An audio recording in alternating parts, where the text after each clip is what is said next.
C'est pour moi un très très grand plaisir de donner aujourd'hui le nom d'Ali Berka, fondateur et recteur de la grande mosquée de Mantes-la-Jolie, à cette place.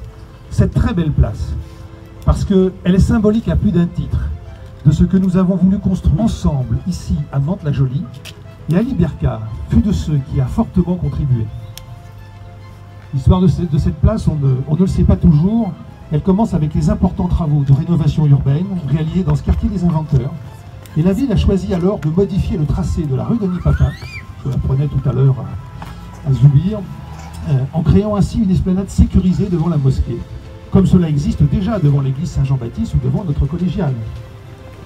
Créer une place, ça relève d'une logique urbaine, mais il fallait lui donner un style. Et le choix d'une place franco-mauresque est né de la coopération décentralisée que Mantes-la-Jolie et la ville de Rabat mènent ensemble depuis plus de 20 ans. En effet, n'ayant pas d'expérience en matière d'aménagement sur le parvis d'une mosquée, mon collègue maire de Rabat à l'époque, mon ami Omar El Baraoui, m'avait dépêché son architecte urbaniste. Et c'est lui qui a livré les premiers croquis de cette place à l'urbaniste de notre ville, de l'époque, le regretté Michel Ricard. Comme vous le voyez, cette place a été marquée très tôt des relations entre les hommes. Le choix a été fait de border cette belle place de palmiers, pour le symbole que cet arbre représente. Et ce symbole illustre parfaitement le parcours d'Ali Berka. Le palmier, c'est un arbre aux racines profondes, comme le fut l'engagement d'Ali Berka. Un arbre qui pousse dans les milieux arides.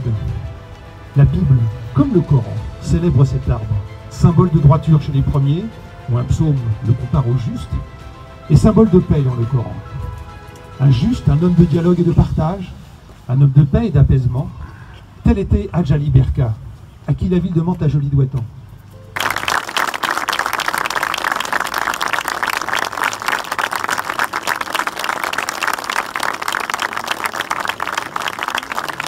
Aujourd'hui, nous assistons à l'inauguration de la place Ali Berka, qui est un vibrant hommage à la ville pour cet homme qui a tant aimé son pays, qui a tant aimé sa ville et qui a fait beaucoup pour que le faire ensemble, encore plus que le vivre ensemble, soit prégnant et se matérialise dans les relations de tous les jours. C'était un homme de compromis, un homme de paix, d'apaisement, qui était empreint d'humanisme, d'un humanisme même kantien, c'est-à-dire qu'il considérait les hommes selon ce qu'ils étaient.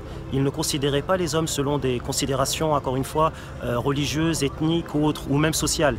C'était un homme qui avait des idéaux et qui voulait combattre pour ces idéaux. Ces idéaux, c'était des idéaux républicains, des idéaux de liberté, d'égalité, de fraternité. Il y croyait réellement.